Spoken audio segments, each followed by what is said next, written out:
y ya le damos la bienvenida a Gustavo. Te saludamos Ronnie Fuchs, Sergio Centenaro, aquí en Con Fundamento Criollo. ¿Cómo estás, Gustavo? Buenos días, Sergio, Ronnie y toda la audiencia de Con Fundamento Criollo. Qué Pues es bueno. que te estaba escuchando, ahora sí me ves, hola. Sí. Te estaba escuchando la apertura del programa, el aniversario que se cumple hoy, el triste aniversario que se cumple hoy. Y ayer, cuando estaba preparando algunas cosas para el programa, veía el documental de la Cámpora y el documental que hicieron Ari Lijalat, Franco Mirraji y Cristian Siminelli en el Destape, que después lo vamos a comentar. Eh, Pensaba en estos momentos o estos hechos que en su momento se planteaban como bisagra. Cuando fue la pandemia, siempre se hablaba de un antes y un después. Ahora la humanidad, el mundo no puede ser el mismo porque hay una pandemia que nos afecta a todos. La papa frita, quedó todo exactamente igual. Cuando ocurrió el atentado o el intento de homicidio, de magnicidio de la vicepresidenta Cristina Fernández de Kirchner, también se planteaba esto y se recordaba eso de si la tocan a Cristina, que despelote se va a armar, y no cambió nada.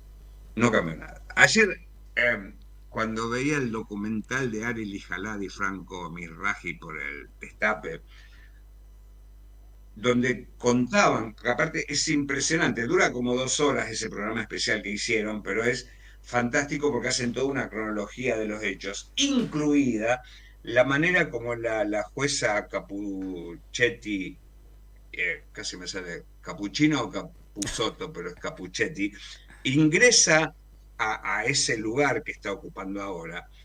Es impresionante porque resulta que ella en el concurso había salido séptima u octava, no estaba en la terna. Se entrevistó con Macri y con Gustavo Arribas de la AFI, apeló el resultado que ella había sacado del examen del concurso y terminó en la terna. Es decir, que del puesto 7 u 8 ascendió a los primeros puestos y Macri la nombró jueza. Uno puede pensar que no tiene nada que ver, pero casualidad, la jueza Capuchetti tiene dos causas fundamentales. Una, el intento de magnicidio a la vicepresidenta, y la otra es la toma de deuda de Macri con el Fondo Monetario Internacional. Ambas causas están paralizadas, están paralizadas o en el caso del intento de magnicidio de Cristina, ha cometido errores en la investigación, la elevó a juicio oral sin haber ampliado lo que la querella le pedía, que era el financiamiento económico, la vinculación con Revolución Federal, la participación o el rol que ocupó Gerardo Milman, el intento de homicidio, y cómo en las semanas previas, ver el programa especial que hicieron Ariel Lijalat y Franco Mirraji y Cristian Siminelli, te sitúa realmente en no solo cómo se construye la impunidad en Argentina, y cuando vos hablabas antes de estos gobiernos que vienen a hacer negocios, vos fíjate cómo es esta cuestión de lo que en psicología se llama proyección, que yo atribuyo al otro cosas que estoy haciendo yo. En realidad, cuando Macri asumió la presidencia, lo único que hizo no fue una presidencia, sino un plan de negocios. Y sin embargo, no solo la dirigencia política opositora, sino también muchos conciudadanos nuestros, piensan que esa aberración de llegar a un gobierno para hacer negocios forma parte de la estrategia del kirchnerismo. Algo que, por ejemplo, en la causa vialidad se demostró que era errada, porque no, a pesar de que no hubo pruebas en contra de Cristina, de enriquecimiento ilícito, de intervención en la asignación de obras públicas a través de licitaciones. Es más, en el fallo, y esto fue, a ver, sería como la piedra fundamental de todo lo que ocurrió el año pasado, tanto el fiscal Luciani como el juez Jiménez Uriburu y todo ese tribunal que la condenó a Cristina, reconocen que no tenían pruebas para condenarla y así todo la condenaron.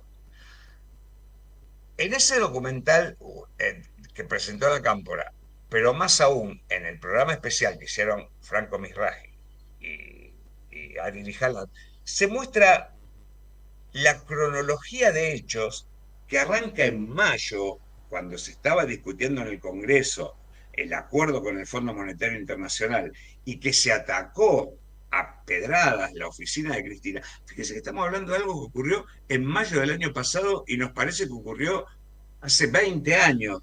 Y sin embargo, ahí se dio la primera sospecha de este grupo de presión y de protesta y de indignados y de con esa idea que se presenta en los medios de comunicación de que es un grupo espontáneo que está enojado por las acciones de gobierno. Ahí arranca Revolución Federal, con la complicidad de la policía de la ciudad de Buenos Aires, que no actuó. El ataque a la sede del Instituto Patria en La Cava, el ataque a Grabois, a Massa, las antorchas en la Casa de Gobierno, las guillotinas. Bueno, todo eso arranca en mayo y termina el 1 de septiembre. Después, Revolución Federal no tuvo más indignación, no tuvo más quejas, no tuvo más, etcétera, etcétera, etcétera. Uno puede ver que el intento de magnicidio de la presidenta Cristina Fernández de Kirchner fue algo que se empezó a armar prácticamente durante su primer mandato presidencial, que fue en 2008, con la rebelión de los estancieros, la crisis con el campo, la resolución 125, donde los medios de comunicación y el establishment empezaron a combatir a Cristina. Esto que vos decías antes de la cuestión de la disputa por el poder, es una cuestión esencial dentro de lo que es la ciencia política. ¿Qué es el poder? El poder es algo que yo tengo por mí mismo y que lo puedo accionar cuando quiera, o es algo que se construye y sobre todo que se ejerce. Evidentemente, en la ciencia política, el poder es una atribución que se ejerce sobre otros. Y esto que vos planteabas primero, cómo Macri armó un entramado judicial durante su gobierno de 2015 a 2019, nombrando jueces camaristas sin haber pasado por el Congreso, nombrando un procurador general de la Nación de manera provisoria y habiendo echado a Alejandra Gil Carbó por presiones mafiosas de los medios y del sector político de Macri. No se no se desilvanó, no se deconstruyó durante el gobierno de Alberto Fernández. Casal sigue siendo el Procurador General de la Nación de manera provisoria. La Cámara de Casación que integran los 3 camaristas que iban a jugar al pádel con Macri, Buglia, Bertuzzi y Hornos, no se desarmó. Comodoro Pi sigue actuando y ejerciendo su poder mafioso, anticristinista y pro-pro de manera expuesta. Por lo tanto, ellos que no pudieron reelegir y continuar con la gestión amarilla en 2019, a pesar de que asumió un gobierno con un presidente, Alberto Fernández, designado por Cristina, que es la vicepresidenta, eso no se pudo desarmar. Es decir, que el poder real, el poder en serio, lo ejercen sin disputarle un centímetro, sin disputarle un centímetro. El presidente Alberto Fernández desperdició la oportunidad de recuperar el poder por parte de la política y de una fuerza nacional y popular, no modificando para nada el sistema judicial federal que se enquista en Comodoro Pro, en Comodoro Pi, en Comodoro Pis, como quieras llamarlo. De ahí que lo que pasó con Cristina y la investigación y el juicio por el intento de magnicidio esté prácticamente circunscripto a 3 personajes, que son Fernando Sáenz Montiel, Brenda Uliarte y Fernando Sosa. Por lo tanto, esto que vos decías de que no pudimos modificar nada de lo que hoy nos afecta, por una casi decisión de no pelear el poder, de no disputar como sí lo había disputado Cristina desde que asumió en diciembre de 2007. Porque si Cristina tuvo infinitas causas judiciales y solo una condena, que es la de la causa de vialidad, sin pruebas reconocidas incluso por el fallo del tribunal oral que la juzgó, porque no se pudo modificar nada. Cristina fue la única que intentó enfrentar al poder real y desde 2019 hasta ahora se aceptó ese poder real y no se le disputó en casi nada. La impunidad que hay hoy, porque uno puede decir, bueno, está bien, hay 3 personas que están imputadas en el intento de magnicidio. Pero ¿qué pasa con la pata política encabezada por Gerardo Milman, que es un bullrichista de la primera hora, que fue asesor de Patricia Bullrich, que es diputado y que se le escuchó decir en un bar en la esquina del Congreso, cuando la maten yo voy a estar camino a la costa, que la jueza Capuchetti no lo llamó en indagatoria, no revisó sus teléfonos, recién ahora, un año después, se va a revisar el contenido del teléfono de Gerardo Milman, que van a encontrar después de un año y de que un perito informático en la fundación de Patricia Bullrich borró los teléfonos no solo de Milman, sino de sus asesoras. A ver. Y por otro lado, está el Poder Judicial, el poder político opositor enquistado en el PRO, que es el que armó esto y el que lo disfruta, que Macri está sobreseído de la causa del espionaje a los familiares de Lara San Juan, porque dijeron, bueno, reconocieron el espionaje, pero lo justificaron en pos de la seguridad del entonces presidente. Familiares de las víctimas de Lara San Juan. Después vamos a ver, si quieren hablamos de eso.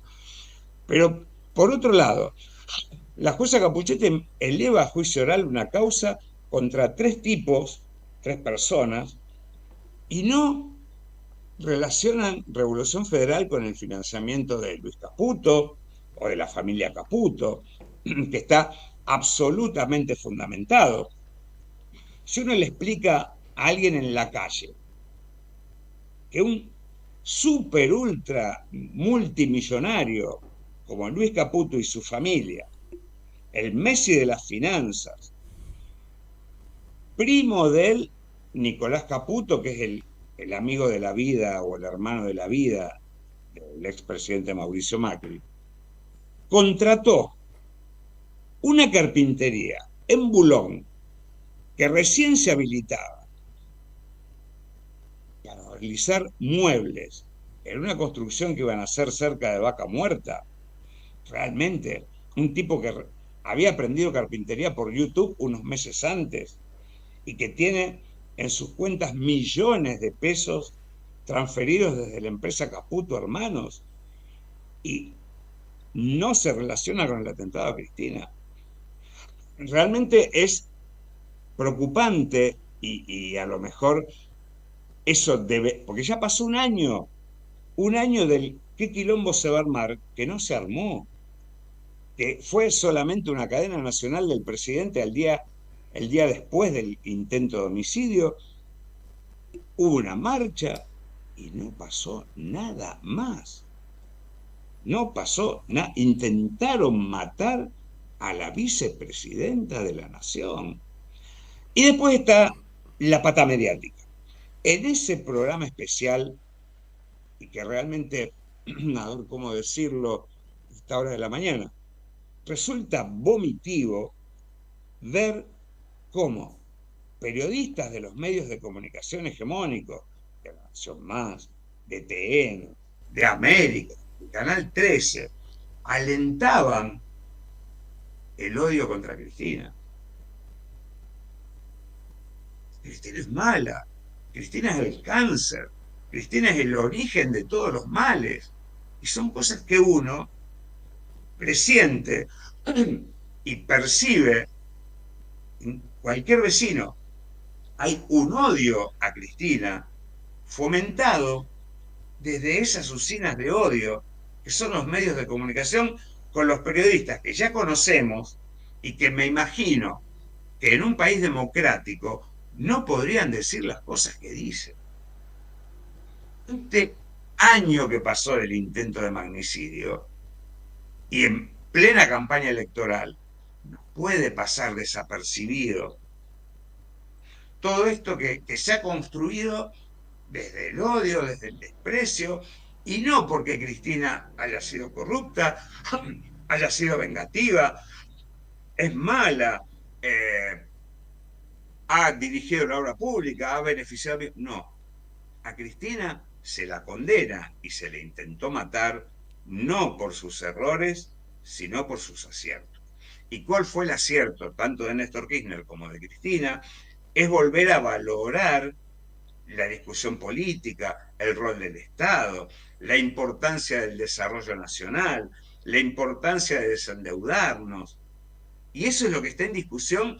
Y con estos candidatos que tenemos a presidente, Bullrich, Milei, no me quiero meter con Massa, pero hemos retrocedido 50 años o más en la discusión política.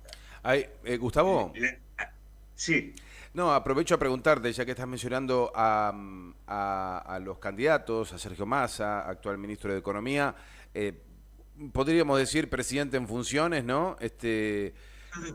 Bueno, con estos anuncios del bono hubo una suerte de escándalo, ¿no? El flujo y reflujo de este anuncio de los gobernadores despegándose de este bono es como si le hubiera quemado las manos. Dice, ay, no, no tengo 60.000 para hacerle, pero sí tienen para gastar en otras cosas. ¿Cómo analizas ese anuncio del bono?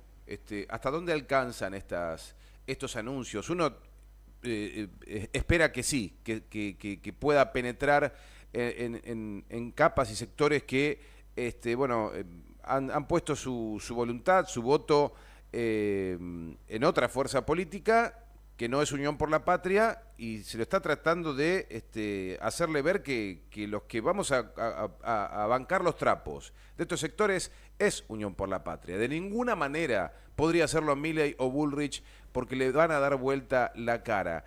¿Cómo analizás? ¿Cómo impactó esta batería de anuncios y sobre todo los bonos?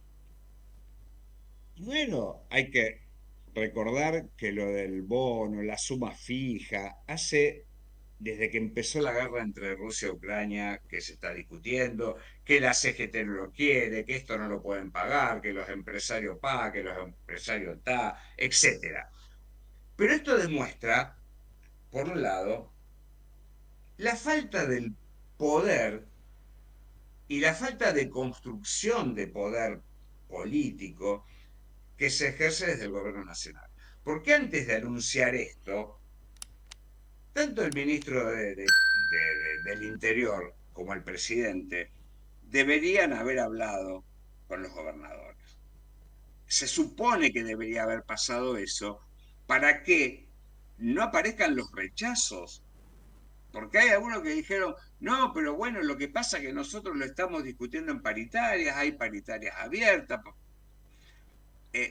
No debería haber quiebre en algo que es una medida redistributiva en el contexto de una campaña de un gobierno nacional y popular. Es más, esto debería haber sido antes de las PASO, como ocurrió en el 2021 con las elecciones legislativas, donde Cristina reclamaba un shock redistributivo y que no se concretó y se perdieron las elecciones legislativas, donde perdimos mayoría en la Cámara de Diputados, pero a la vez dicen que están muchos de los gobernadores. no sé si muchos de los gobernadores que se dicen que forman parte de la liga, papá, si están realmente convencidos de que es mejor que Massa sea el próximo presidente o que lo sea Milei. La verdad, yo no entiendo, hasta Capitanit salió a plantear esta cuestión de que el bono ya está dentro de lo que es una paritaria que se está discutiendo. Realmente hay una falta, y eso tiene que ver con la idea del poder. Si los gobernadores que están dentro del Frente de Todos y ahora Unión por la Patria disienten con las medidas que se toman desde el gobierno nacional, la verdad que es muy difícil que se puedan consolidar para garantizar una victoria en octubre. A mí eso me preocupó mucho. Y aparte, que los empresarios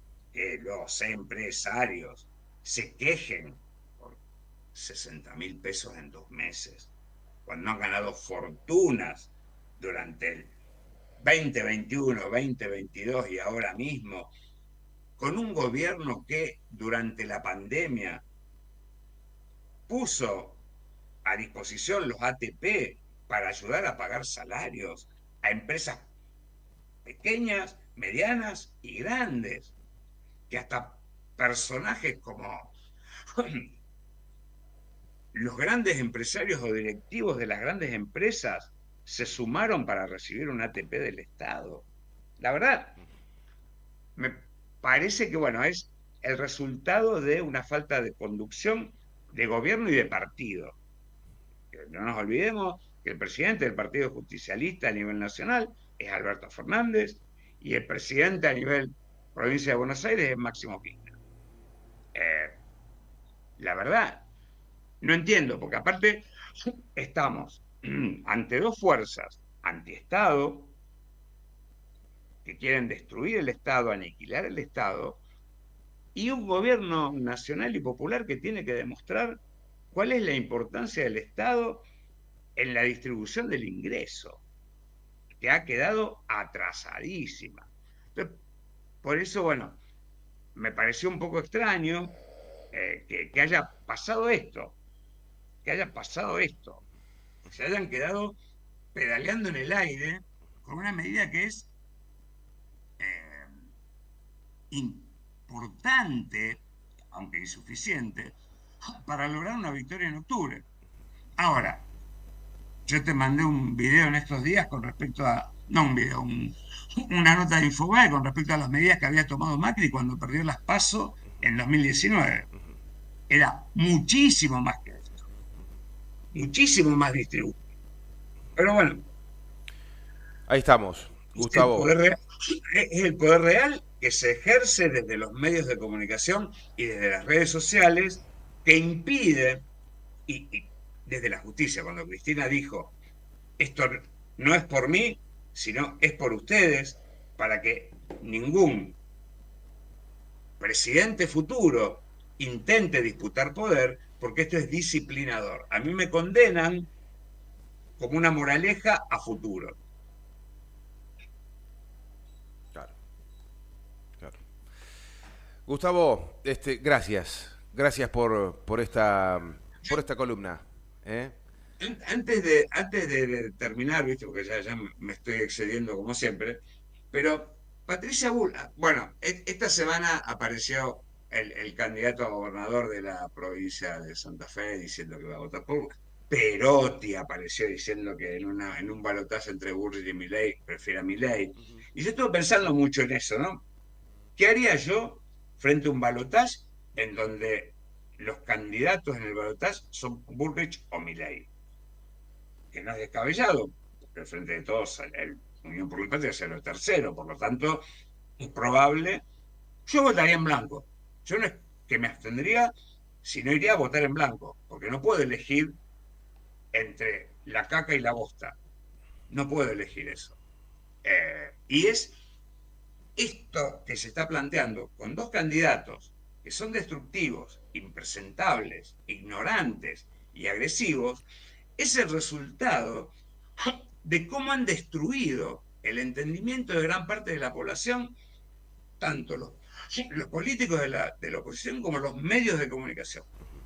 Y vos fijate que Patricia Bullrich presenta a Carlos Melconian como su posible ministro de Economía, que dice, vamos a desembarcar, están listos para desembarcar, como si fuera una fuerza una fuerza de invasión de otro país. Están listos para desembarcar en el país.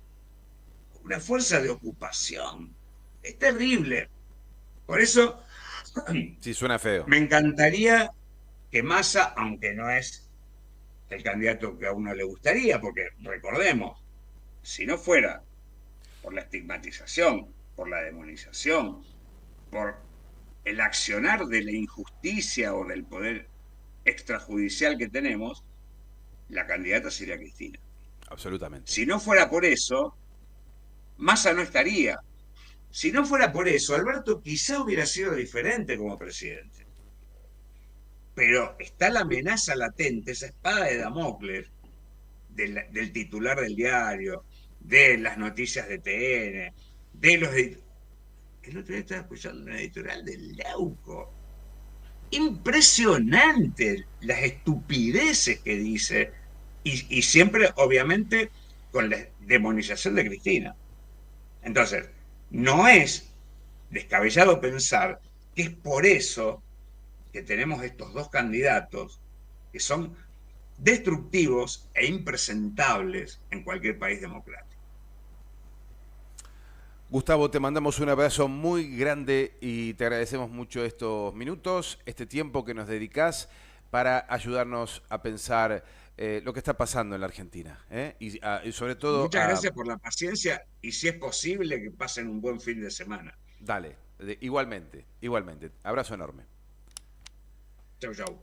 Gustavo Rosa, nuestro amigo, compañero, licenciado en letras, periodista, compartiendo este panorama político, este análisis y ayudándonos,